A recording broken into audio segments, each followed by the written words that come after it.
والله دام انه هو محسوب على كمال اجسام ومحسوب على المصارعه والقوه وهالشغلات، فهذا الموضوع منتهي من عنده انه راح يتهم بهذا الشيء. يعني حتى لو وقع من طياره هم كان قالوا بسبب سبب الهرمونات العضلات. وبسبب هالشغلات. لكن الرجال قطع 70 سنه وبعده بقوته وصحته، خلاص انتهى الموضوع. هي جلطه طبعا. لعبه كمال الاجسام منتهين من عندها. نهاياتنا احنا، اني من الناس نهاياتنا كنا يا جلطه يا كدني. بعيد الشر عن فشل كلوي. قلبك، بعيد الشر. هاي لعبة كمال الأجسام بشكل عام. لكن الرجل يعني عبر 70 سنة وأسطورة من أسطوراتنا العظيمة القديمة السابقة، وخلص هذا زمان انتهى. بس الناس صارت تخاف من كل واحد بيشوفوه معضل يمكن زيادة عن اللزوم أو مشهور أو معروف بالرياضة، على طول بحطوا اللوم على الرياضة. وخاصة أنه مثل ما قلت أنه بعمر فوق ال70 يمكن معروفين أنه، وخاصة يعني إحنا بالشرق الأوسط أو معروف اللي فوق ال70 أنه خلص ما نعم. لازم يلعب رياضة، أنه خطر عليه. نعم. لا، هو مش بهذا الشكل. بالعكس، الرياضه تحمي من كثير اشياء.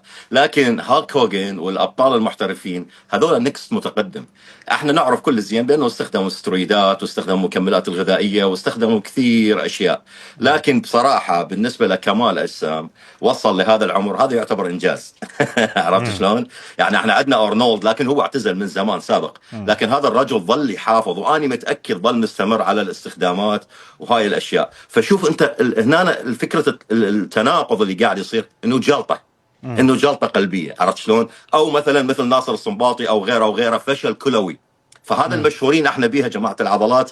لما تصيبنا الجلطات او تصيبنا الفشل الكلوي، معروفه بقاعده لعبه كمال اجسام نهايه بطل احنا نسميها. عرفت شلون؟ فاستهلاك عضله القلب هذا شيء طبيعي، خصوصا بسنه وبالمستوى اللي كان يقدمه. احنا كنا اطفال وعينا على هالك هوجن والربطه مالته والاعصاب، صح وينزل ويشق صح، الملابس. عرفت شلون؟ 100%. فهذا يعتبر اسطورتنا. كان ايقونه بصراحه بزمن ما كنا نعرف فيه العضلات غير من عنده ومن كم شخص معروفين. لانه الناس ما كانت تتابع لعبه كمال الاجسام، الناس كانت تتابع الاكشن والستايلات والديزاين والشوارب وهاي الشغلات. التيشيرت لما ينزل دائما، كل ما ينزل يشك تيشيرت.